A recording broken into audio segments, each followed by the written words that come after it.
The alarm on Maya's phone buzzed at 5 in the morning, just like it did every single day.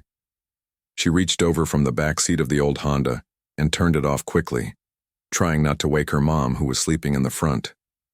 The windows were fogged up from their breathing, and she could see her breath in the cold air inside the car. November in Portland was getting colder, and the two thin blankets they shared weren't doing much anymore. Maya sat up slowly, her back aching from sleeping in the same cramped position. She'd been sleeping in this car for 8 months now, and her body still hadn't gotten used to it. She wondered if it ever would. Through the foggy window, she could see the back of the grocery store where they parked every night. The store manager knew they were there but hadn't said anything yet. Maya was grateful for that small mercy. She grabbed her backpack and quietly opened the car door. The cold morning air hit her face like a slap. She pulled her jacket tighter, even though it was getting too small for her and had a broken zipper. Her mom had tried to fix it with a safety pin, but it still let the cold air in.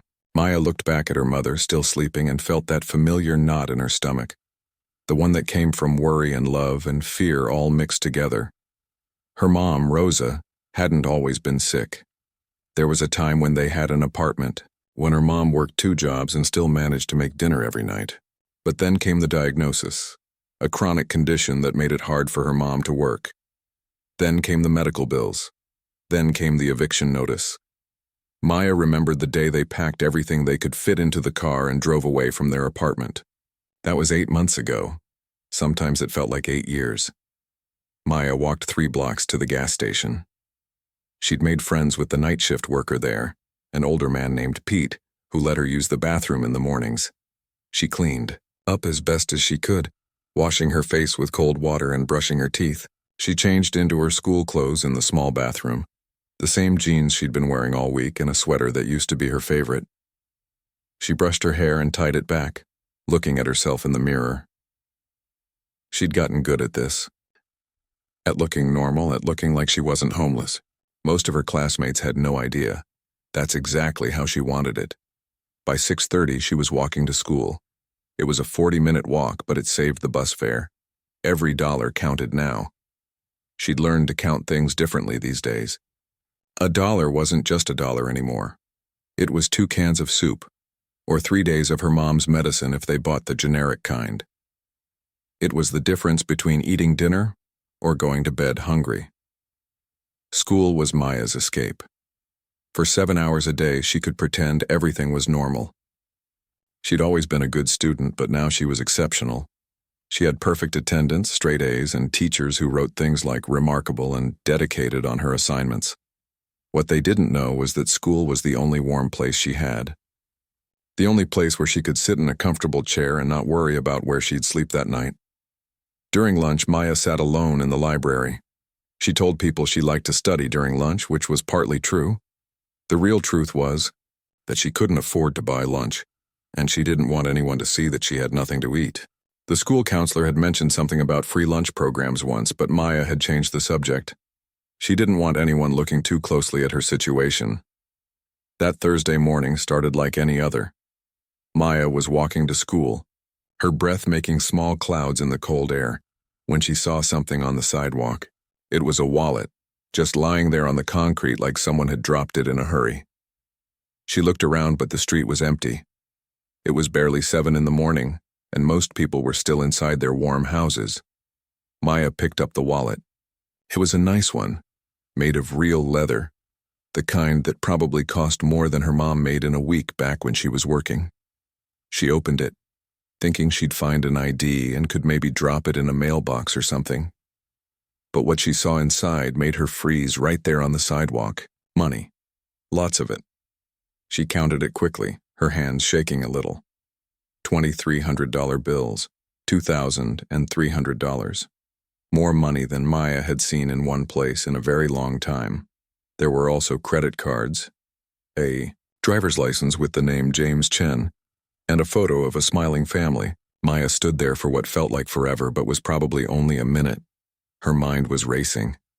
$2,300. That could change everything. They could get a motel room for a few weeks.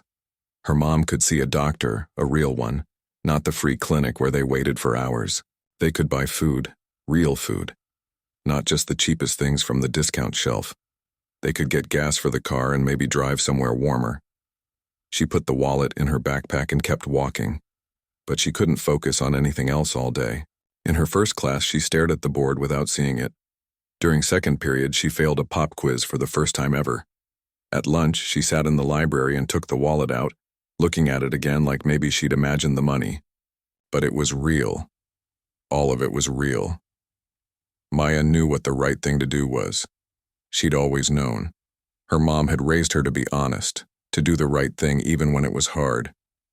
But this was different, wasn't it? This wasn't about being honest on a test or telling the truth about breaking something. This was about survival. This was about keeping her mom healthy and maybe, just maybe, getting out of that car. She thought about her mom, sleeping in the front seat every night because she insisted Maya needed more room. She thought about how her mom would apologize every time they had to skip a meal, like it was her fault she got sick. She thought about the way her mom's hands shook sometimes from the pain she was in, but never complained about. By the end of the school day, Maya had made a decision. She took out her phone and used the school's Wi-Fi to look up the address on the driver's license. James Chen lived on the other side of the city, in one of those neighborhoods with big houses and clean streets. It would take 2 buses to get there. She had just enough change in her pocket for the bus fare. That evening, she told her mom she was going to the library to study. It wasn't exactly a lie. She did go to the library sometimes. Her mom reminded her to be back before dark and to be safe. Maya promised she would be. As she sat on the first bus, holding the wallet in her lap, Maya wondered if she was making the biggest mistake of her life. She could still turn back. She could take the money and no one would ever know. James Chen probably wouldn't even miss it. People who lived in houses like his, they had insurance for things like this, didn't they? But deep down, Maya knew she couldn't keep it, not because she was afraid of getting caught, but because she'd have to live with herself afterward. And she'd spent 8 months learning that the hardest part about being homeless wasn't the cold or the hunger. It was holding on to who you were when everything else was falling apart. The wallet in her lap felt heavier with each mile the bus traveled, carrying the weight of a decision that would change everything. The bus ride felt longer than it actually was. Maya watched the neighborhoods change through the window as they moved across the city. The buildings got nicer, the streets got cleaner, and the cars parked along the sidewalks got newer and shinier. She felt more out of place with each passing block. When she got off at her stop, the difference was even more obvious. The houses here were huge, with perfect lawns and tall trees lining the streets. There were no broken-down cars parked anywhere, no trash on the sidewalks, no boarded-up windows. It was like stepping into a different world, one she'd only seen in movies. Maya checked the address again and started walking. Her worn-out sneakers felt loud on the quiet sidewalk. A woman jogging past gave her a suspicious look, and Maya realized how she must appear in this neighborhood. Her too small jacket with the safety pin holding it closed, her jeans that were clean but faded and frayed at the bottom, her backpack with the patch her mom had sewn on to cover a hole. She didn't belong here, and everyone could probably tell. She found the house and stood outside for a moment staring at it.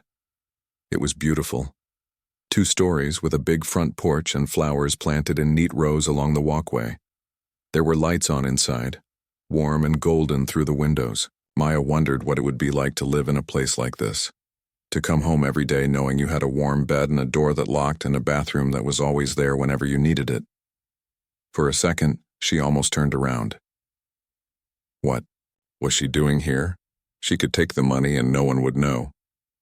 This man, James Chen, he clearly didn't need it.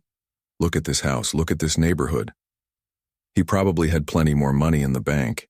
He probably wouldn't even notice it was gone. But Maya's feet carried her forward anyway, up the walkway, up the steps, to the front door. Before she could change her mind again, she rang the doorbell. She could hear footsteps inside, getting closer. Then the door opened and a man stood there looking at her with confusion. He was maybe in his 40s, wearing casual clothes like he'd just gotten home from work. His face looked tired and stressed. "Can I help you?" he asked, not unkindly but clearly wondering why a teenage girl was at his door. Maya pulled the wallet from her backpack and held it out. I think this is yours. I found it this morning on Baker Street. James Chen's eyes went wide. He took the wallet from her and opened it, checking inside quickly. Maya watched his expression change from confusion to shock to something like disbelief. This is mine. I've been looking everywhere for this. I thought. He looked at Maya more closely now. You found this? This morning? Maya nodded. On the sidewalk. I looked at the ID and found your address. James Chen checked the wallet again, counting the money. Maya felt a flash of offense. Did he think she'd taken some? But she understood. Most people probably would have taken at least some of it. She might be the only person stupid enough to return all of it. It's all here, he said, and now he was looking at her with an expression she couldn't quite read. Every dollar. Every card. You didn't take anything? No, sir. And you came all the way across the city to return it? It's the right thing to do. James Chen was quiet for a moment, just looking at her. Really looking at her in a way that made Maya uncomfortable. She shifted her weight from one foot to the other, ready to leave. She'd done what she came to do. What's your name? He asked. Maya. Maya, do you have any idea how rare this is? Most people would have kept this. Maybe not even most people. Probably 99 out of 100 people would have kept this money. Maya shrugged. I guess I'm the 1 out of 100 then. I want to give you a reward. Please let me give you something. This money, it's for my business payroll. If I'd lost this, it would have been a disaster. You saved me from a huge problem. I don't want a reward, Maya said quickly. I just wanted to return it. But James Chen was already pulling bills from the wallet. Please, I insist. At least let me give you something for the bus fare to get here. Maya wanted to refuse, but she was thinking about the fact that she'd used her last bus fare to get here. She'd been planning to walk back, which would take hours, and it was getting dark. Her mom would worry. Okay, she said quietly. Thank you. He handed her a $100 bill. Maya stared at it. She'd never held a $100 bill before. That's too much, she said, trying to give it back. It's not nearly enough, James Chen said. Please take it. You earned it. Maya put the money in her pocket, her mind already calculating. This could buy groceries for 2 weeks if they were careful. Her mom's medicine for a month. Maybe even a night in a motel. Let me at least drive you home, James Chen said. It's getting dark and you took the bus all the way here. Where do you live? Maya's stomach dropped. Oh, that's okay. I can take the bus. I insist, please, it's the least I can do. Maya panicked. She couldn't let him drive her home. There was no home to drive her to. But she couldn't think of a good excuse fast enough. Really, it's fine, she said. My she's picking me up. At the corner. I should go. She started backing away, but something in James Chen's expression changed. He looked at her more carefully. At her jacket with the safety pin. At her 2 worn shoes. At the way she was acting nervous and uncomfortable, Maya. He said gently. Are you okay? I'm fine, she said automatically. It was what she always said. I should go. Thank you for the reward. She turned and walked away quickly, her heart pounding. She could feel him watching her as she went, but he didn't follow. She kept walking until she turned the corner and was out of sight. Then she stopped, leaning against a wall, trying to catch her breath. That was close. Too close. She'd almost let him see, almost let the truth slip out. She needed to be more careful. Maya walked to the bus stop and waited, but when the bus came, she didn't get on. She couldn't. She didn't have enough change for both buses, and she'd need to save the $100 bill. Breaking it would mean going into a store. And most stores around here wouldn't be happy about a kid trying to break a $100 bill. They'd probably think she stole it. So Maya started walking. It would take her hours to walk home, if you could call the back of a grocery store parking lot home. But she'd done it before. She could do it again. She was about 6 blocks away from James Chen's house when she heard a car slow down beside her. Her heart jumped, afraid it might be the police or someone thinking she was up to no good. But when she looked, she saw James Chen's car. He pulled over and rolled down the window. Maya, please let me give you a ride. It's getting dark. I told you I'm fine. You said your mom was picking you up at the corner. That was 30 minutes ago and you're walking in the opposite direction. Maya didn't say anything. She just kept walking. James Chen drove slowly beside her. Look, I'm not trying to be nosy, but I can tell something's not right. Please just let me help. Let me at least drive you somewhere safe. Why do you care? Maya asked, stopping finally and looking at him. You got your wallet back. We're even. Because you did something incredibly honest and I want to make sure you're okay. Because you look like you could use a friend because... He paused and his voice got quieter. Because I have a daughter about your age and I'd want someone to help her if she needed it. Maya felt tears starting to form and blinked them back hard. She couldn't cry. She wouldn't. I don't need help. Okay, James Chen said. But will you at least let me drive you wherever you're going? No questions asked. Just a ride. Maya was tired, so tired. Tired of walking. Tired of pretending. Tired of being strong all the time. And it was getting dark and cold and the walk back was so long. Okay, she whispered. She got in the car and immediately felt the warmth from the heater. It felt like heaven. She hadn't been in a warm car in months. Their Honda didn't have heat anymore. Where to? James Chen asked. Maya gave him an address, a random apartment building near the grocery store where they parked. She figured she could walk from there after he dropped her off. They drove in silence for a while. Maya looked out the window, watching the neighborhoods change again, going from nice to normal to run down. James Chen didn't say anything, but she could feel him glancing at her every so often. When they got to the apartment building, Maya reached for the door handle. Thank you for the ride. Maya, wait. She stopped but didn't look at him. I don't know what's going on and you don't have to tell me.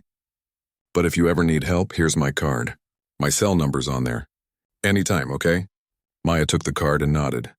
Then she got out and walked toward the apartment building. She stood by the door until she heard his car drive away. Then she waited another 5 minutes to make sure he was really gone before she started walking the 3 blocks to the grocery store. But what Maya didn't know was that James Chen hadn't left. He'd parked around the corner, that uneasy feeling in his stomach getting stronger. He watched from a distance as Maya walked right past the apartment building and kept going. He watched her walk 3 more blocks and turn into a grocery store parking lot. And he watched as she climbed into the back seat of an old Honda Civic and closed the door behind her. James Chen sat in his car for a long time after watching Maya climb into that Honda. He felt like he'd been punched in the stomach. This 16-year-old girl who'd just returned over $2,000 to him was living in a car. A car that he could see even from this distance was in rough shape. He thought about driving over there right away, but something stopped him. He didn't want to embarrass her. Didn't want to make things worse. This girl had her pride, that much was clear. She'd gone to great lengths to hide her situation from him. Showing up now would take away the one thing she seemed to still have, her dignity. So James drove home, but he couldn't stop thinking about it. He kept seeing Maya's face, the way she'd tried so hard to look normal, to act like everything was fine. He kept thinking about that broken jacket with the safety pin, those worn-out shoes, the way she'd refused his help over and over again. That night, he barely slept. He kept thinking about his own daughter, Lily, who he'd lost 3 years ago to cancer. She would have been Maya's age now. Lily had always been so full of life, so honest and kind, just like Maya seemed to be. He wondered what Lily would want him to do. The next morning, James couldn't help himself. He drove back to the grocery store parking lot. The Honda was still there. He parked far enough away that he wouldn't be obvious and waited. Around 6 in the morning, he saw Maya climb out of the back seat. She looked around carefully, then walked off in the direction of the gas station. James got out and walked over to the store. It was starting to open for the day, and he went inside, looking for someone who might know about the car. He found a young guy stocking shelves. Excuse me, do you know anything about that Honda in the parking lot? The older blue one? The guy looked up. Oh yeah. There's a lady and her daughter living in it. Been there for months. Manager knows but hasn't done anything about it. I think he feels bad for them. The daughter, does she go to school? Every day. Never misses. She's something else, that kid. Always polite when she comes in. Sometimes she buys stuff, but not much. I can tell they don't have money. James thanked him and went back to his car.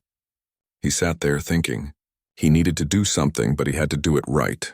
If he came on too strong, Maya would run. He was sure of it.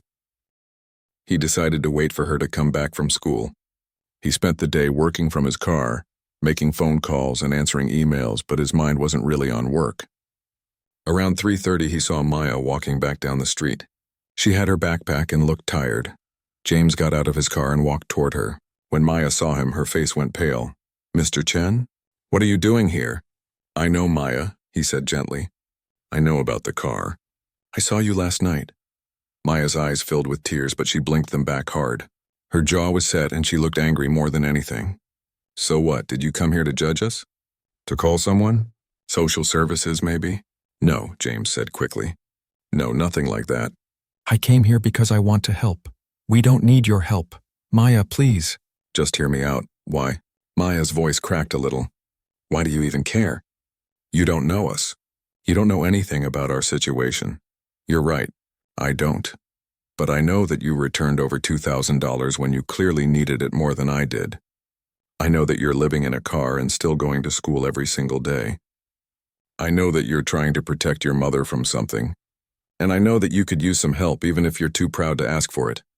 Maya was quiet, her arms crossed over her chest like a shield. Look, James continued, I'm not trying to rescue you or make you feel like you owe me something. I lost my daughter 3 years ago. Cancer, she was 14. And when I met you yesterday, something about you reminded me of her. The honesty, the strength. And I keep thinking that if she were still here, if she was in trouble, I'd want someone to help her. Maya's expression softened a little. I'm sorry about your daughter. Thank you. Her name was Lily. James paused. Maya, can we at least talk? You and your mom? I'm not going to force anything on you, but I have a guest house on my property. It's empty. It's just sitting there. You could stay there just temporarily while your mom gets back on her feet. No strings attached. Nothing's ever no strings attached, Maya said. But there was less anger in her voice now. More exhaustion. You're probably right about that. But my string is this. Your mom needs to get her health taken care of. And you need to keep going to school and keep those grades up. That's it. That's my string. Why would you do this? Because someone did something similar for me once a long time ago. And because I can. And because if I don't, I'll lie awake every night knowing I could have helped and didn't. Maya looked down at her feet. I need to talk to my mom. Of course. I'll wait here. Maya walked over to the Honda. James watched as she opened the passenger door and leaned in, talking to someone he couldn't quite see. The conversation went on for several minutes. He could see Maya gesturing, getting animated. Then the door opened wider and a woman stepped out. Rosa was thin, too thin, and moved like she was in pain. But she held her head high as she walked toward James. Maya followed close behind, protective. Mr. Chen? Rosa's voice was tired but firm. Maya told me what you did. Driving her home yesterday, giving her that money, and now this offer. Yes, ma'am. Why would you do this for people you don't know? James told her the same thing he'd told Maya, about Lily, about wanting to help. Rosa listened, her eyes getting shiny with tears she was trying to hold back. I need to know this is real, Rosa said. I need to know you're not... That this isn't... I understand, James said. You're being smart to question it. Any good mother would. How about this? Well, why don't you come see the place first? No commitment. Just come look at it. If it doesn't feel right, you walk away. No hard feelings. Rosa looked at Maya, who nodded slightly. Okay, Rosa said. Well, come look. They followed James in their Honda, and Maya could see her mom's hands shaking on the steering wheel. Do you think this is crazy? Rosa asked. Probably, Maya said. But Mom, we can't keep living in the car. It's getting colder. And you need to see a doctor. A real one. I know, baby. I know. When they pulled up to James's house, Rosa's jaw dropped. This is where he lives? The guest house was around back, a small cottage that was nicer than any place Maya and Rosa had ever lived. It had a bedroom, a bathroom, a tiny kitchen, and a living area. It was clean and warm and perfect. It's not much, James said, which was ridiculous because it was everything. But it's yours if you want it. Like I said, the only rules are that Rosa gets medical help and Maya keeps going to school. Rosa walked through the space slowly, touching the walls like she couldn't believe they were real. She opened the bathroom door and just stared at the shower. Maya saw her mom's shoulders start to shake, and then Rosa was crying, really crying, for the first time in months. Maya rushed over and hugged her. It's okay, Mom, it's going to be okay. I can't believe this is happening, Rosa sobbed. I've been praying for something, anything, and now this. James stepped back, giving them space. I'll leave you two to talk. Take all the time you need. If you decide you want to stay, the key's on the counter. If not, I understand. After he left, Maya and Rosa sat on the couch together, holding hands. Is this real? Rosa whispered. I think so. What if he's not who he says he is? Mom, I returned his wallet yesterday. He could have done anything then. He waited until today. He gave me his business card. I looked him up online. He's real. He owns a business. He's legitimate. Rosa was quiet for a long time. Maya, I'm so sorry. I'm so sorry you've had to live like this. I'm sorry I got sick. I'm sorry I couldn't provide for you. Mom, don't. This isn't your fault. You didn't choose to get sick. But you shouldn't have had to go through this. You're 16. You should be worried about homework and friends, not where you're going to sleep at night. We survived, Maya said firmly. We made it through. And maybe, just maybe, this is our chance to do more than survive. They stayed there talking for hours, weighing the risks, discussing every possible thing that could go wrong. But in the end, they both knew they couldn't go back to that car. Not now. Not after seeing this. When James came back later that evening, they told him yes. Thank you, Rosa said, her voice breaking. Thank you for giving us this chance. Thank you for trusting me, James replied. Now, first things first. Tomorrow morning, I'm taking you to see my doctor, Rosa. And Maya, you'll need to give me your school schedule so I can help you get there and back until we figure out transportation. That night, Maya took her first shower in months where she didn't have to rush, didn't have to worry about someone waiting. The hot water felt like a miracle. She stood under it until it started to run cold, washing away months of stress and fear and shame. When she came out, she could hear her mom in the bedroom crying again. But these were different tears. These were tears of relief, of gratitude, of hope. Maya crawled into a real bed for the first time in 8 months. The sheets were soft and clean, and the pillow was the perfect amount of firm. She lay there in the dark, almost afraid to close her eyes because what if this was a dream? What if she woke up and she was back in the car? But it wasn't a dream. This was real. A simple act of honesty, returning a wallet she could have kept, had somehow changed everything.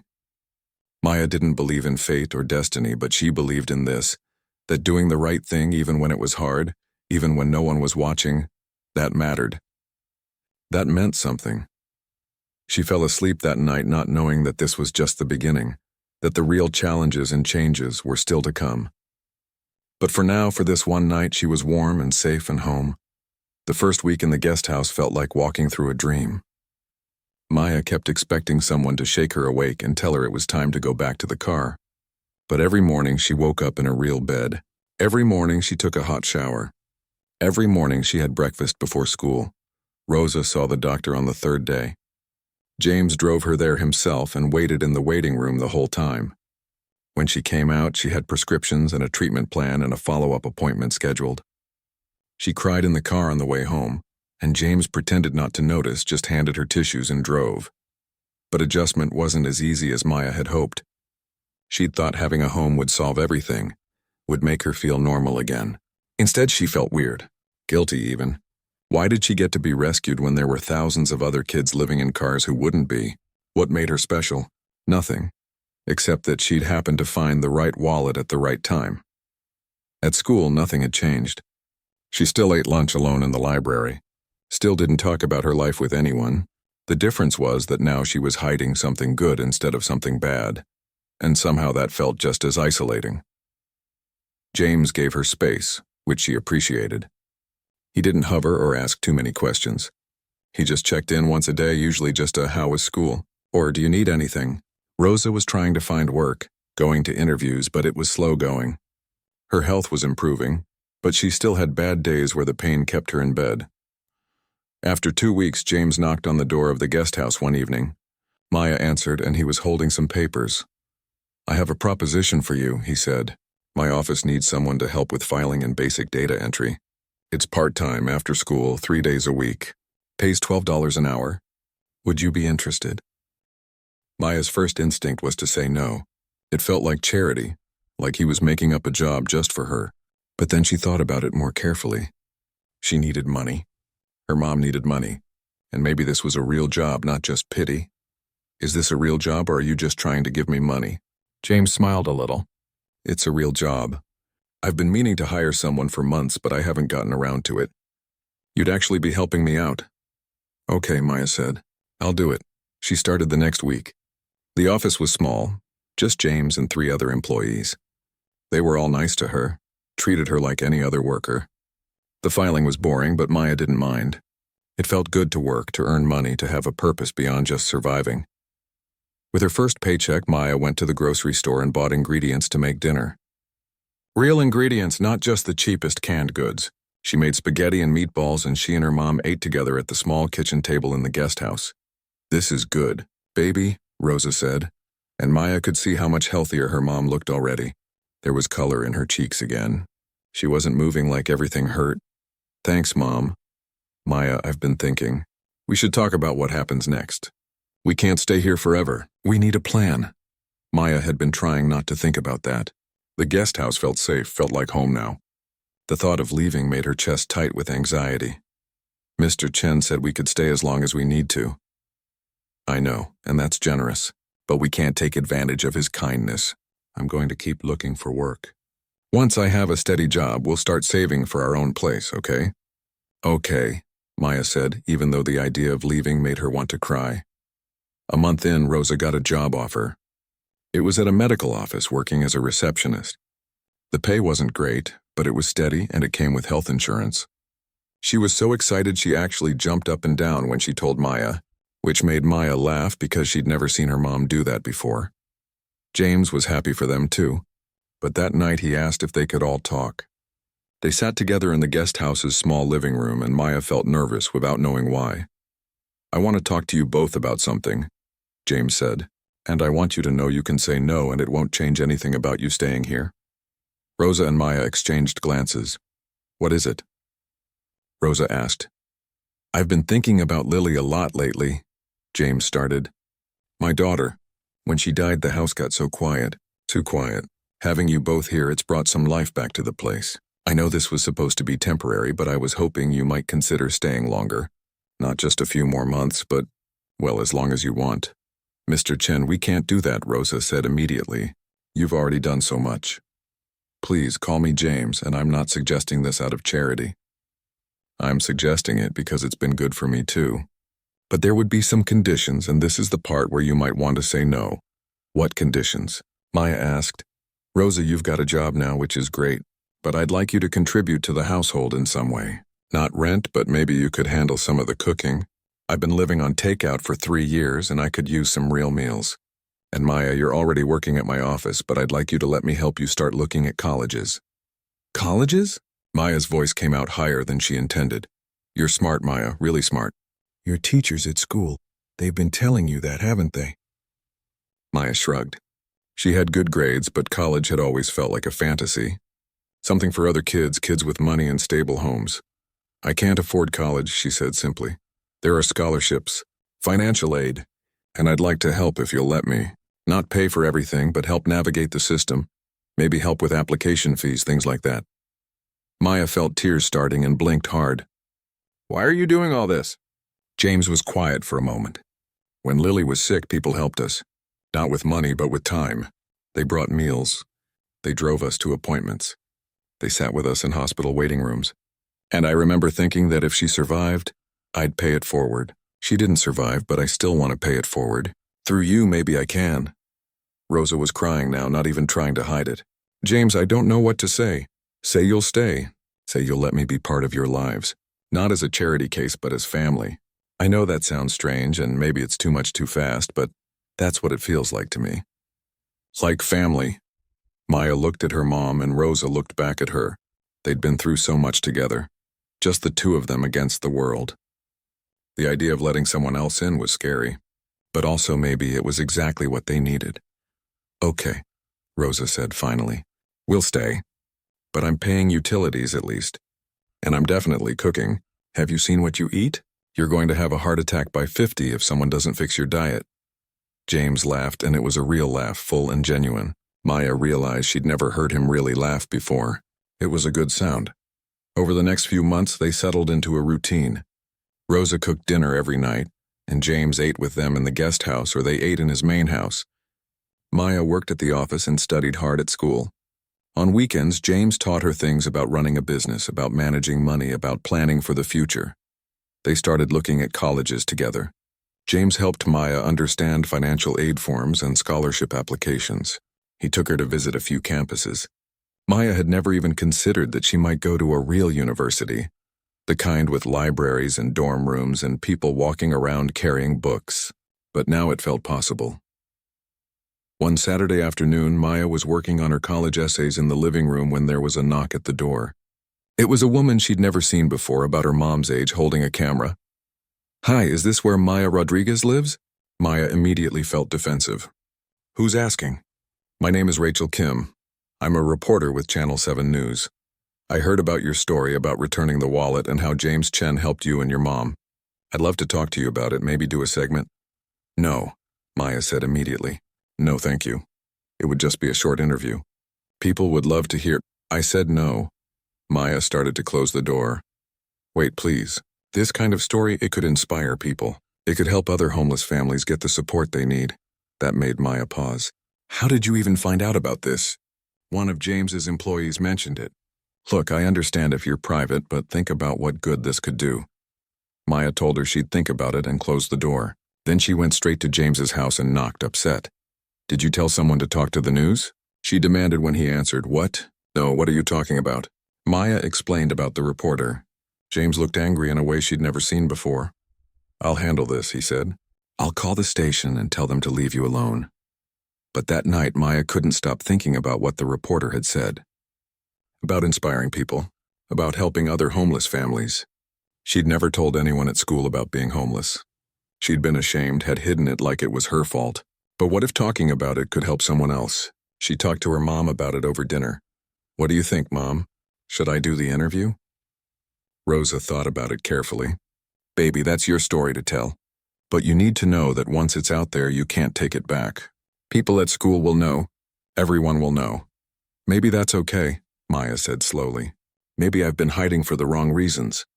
Being homeless wasn't our fault. We didn't do anything wrong. And if talking about it helps even one kid feel less alone, maybe that's worth it." "Then you have my blessing," Rosa said. "But only if you're sure." Maya called James and told him she wanted to do the interview. He was hesitant, worried about protecting her privacy, but he understood her reasoning. "If you're going to do this, let's do it right," he said. "Let me talk to the reporter first. Set some ground rules. Make sure they respect your boundaries." The interview was scheduled for the following week. Maya was terrified. But she was also ready. Ready to stop hiding. Ready to tell her truth. Ready to show other kids like her that being homeless didn't mean you were broken or worthless or doomed to fail. She just hoped she was making the right choice. The news crew showed up on a Wednesday afternoon. Maya had changed her clothes 3 times that morning, finally settling on a simple sweater and jeans. She didn't want to look too nice, like she was trying too hard, but she didn't want to look too casual either. Rosa helped her with her hair, pulling it back in a neat ponytail. "You're going to do great," her mom said, squeezing her shoulders. "Just be yourself. Tell the truth." James had negotiated everything carefully with the reporter. They could film in the guest house, but not in James's main house. They could ask Maya about being homeless and returning the wallet, but nothing too personal about her family history. They could interview James too, but only briefly. And most importantly, they had to emphasize that this was about a bigger issue, not just a feel-good rescue story. Rachel, the reporter, was actually nice. She spent time talking to Maya before they started filming, making her feel comfortable, explaining how everything would work. Maya appreciated that. When the camera started rolling, Maya's heart was pounding so hard she thought everyone could probably see it. But Rachel's first question was easy.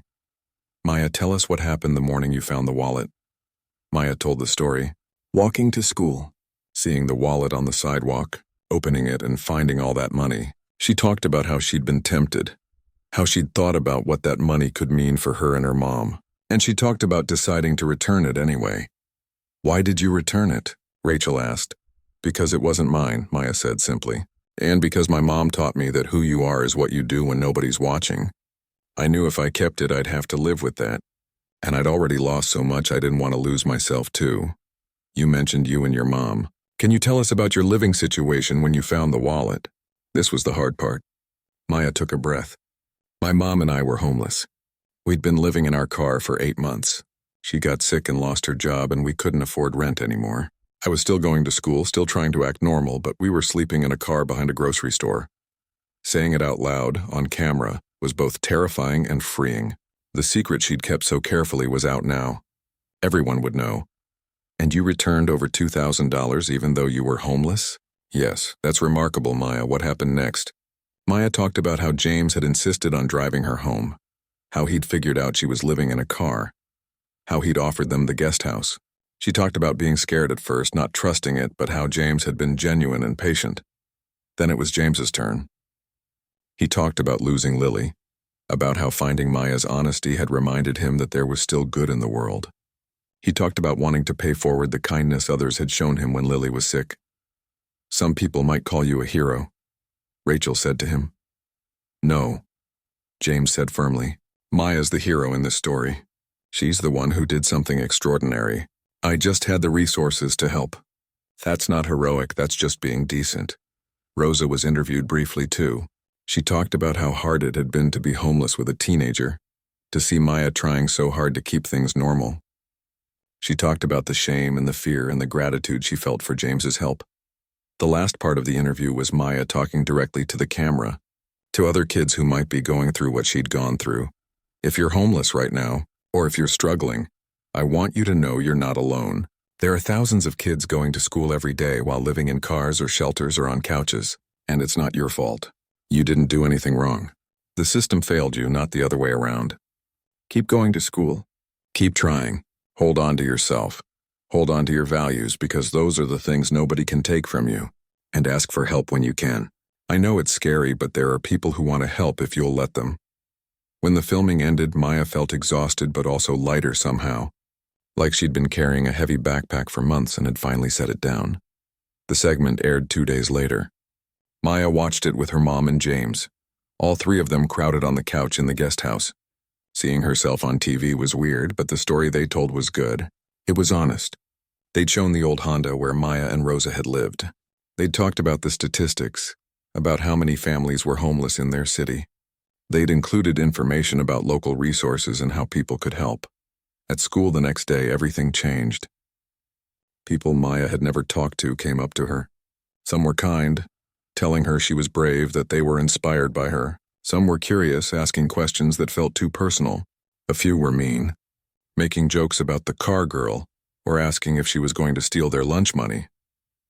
Maya's best defense was the same one she'd always used. She kept her head down and focused on her work. But it was harder now. Everyone knew. There was no more hiding. At lunch, something different happened.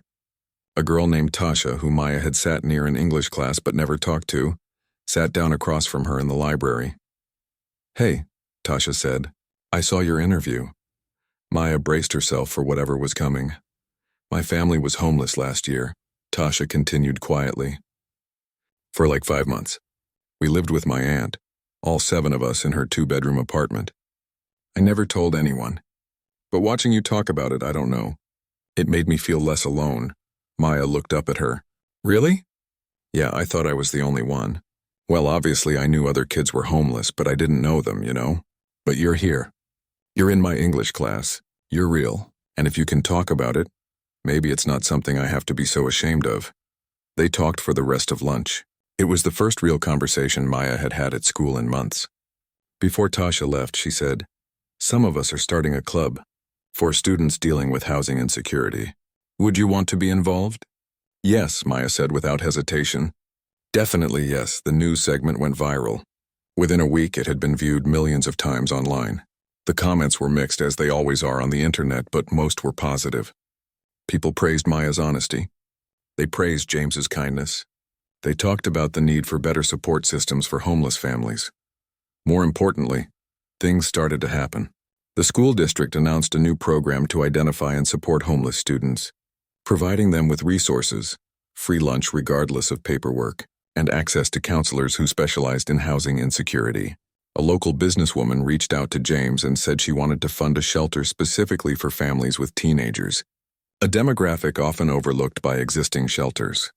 Maya was interviewed by more news outlets. She started speaking at community events, telling her story, advocating for homeless youth. It was scary every time, but it also felt important, like she was taking something painful and turning it into something meaningful. College acceptance letters started arriving in March. Maya got into 7 schools, including 2 she'd thought were way out of her reach. Every single one offered her financial aid packages that would make attending possible. One school offered her a full-ride scholarship specifically for students who had overcome significant adversity. The night she got that letter, Maya cried. Real happy tears that she didn't try to hide. Rosa cried too, hugging her daughter tight. "I'm so proud of you," Rosa kept saying. "I'm so proud." James took them out to dinner to celebrate at a nice restaurant, the kind Maya had only seen in movies. They dressed up, and Rosa wore a new dress she'd bought with her own money from her job. She'd been promoted to office manager and was doing well, even putting money into savings. At dinner, James raised his glass. To Maya, to the future, to second chances and new beginnings.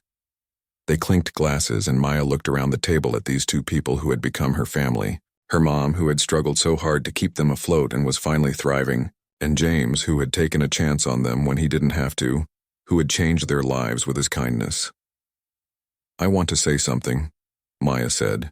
"I've been thinking a lot about that day I found the wallet, about how different everything could have been if I'd made a different choice. And I'm grateful I made the right choice, obviously. But I also think about all the kids who make the right choice every single day and don't get a happy ending like this, who are honest and good and trying hard and nobody comes to help them." She looked at James. "What you did for us, it was incredible, but it shouldn't be rare. Every homeless kid should have access to safe housing. Every family should have access to health care. We got lucky, but luck shouldn't be what determines who gets help and who doesn't." "You're absolutely right," James said. "So what are we going to do about it?" Over the next few months, they worked together to start a nonprofit organization. James provided the initial funding and business expertise. Rosa managed the day-to-day operations. And Maya became the face of it, the spokesperson. The reminder of why this work mattered. They called it Second Chance House. It provided temporary housing for homeless families, along with job training, healthcare access, and educational support for kids. It wasn't huge, it couldn't help everyone, but it was something. It was more than had been there before. On graduation day, Maya walked across the stage as valedictorian. She'd earned it, with her perfect GPA and her dedication and her determination. The speech she gave was talked about for years afterward. 2 years ago, I was living in a car, she told the packed auditorium. I thought my life was over before it really started. I thought college was a dream for other people who had stable homes and full refrigerators and parents who weren't sick. But I was wrong. Not because I got lucky, though I did. Not because someone saved me, though someone did. I was wrong because I forgot that who we are isn't determined by our circumstances. It's determined by our choices. She talked about the choice to return the wallet, the choice to ask for help when it was offered, the choice to speak up about homelessness instead of hiding in shame, the choice to turn pain into purpose.